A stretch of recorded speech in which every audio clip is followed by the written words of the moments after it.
Hello and welcome to another Mr. Betabyte tidbit. This one is a bit of an odd one. It's caught me out twice now, so I thought it's probably worth just making a very quick video on this. On the C9, if you ever have a no audio issue, there's actually possibly a very easy fix for it. So you can see here, playing back a tape, have no volume, and this is also the case if I stop it, play some external video through it, so you get the video, you don't get any audio. Now the fix is, and this is a really odd one, if you flick the test signal off, down, slow head, that will now be fine.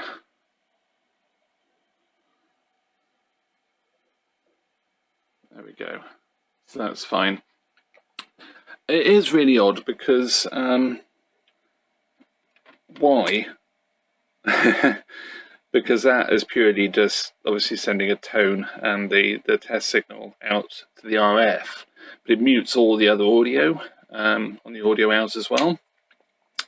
So yeah, just thought I'd share that with you. Thank you very much for watching.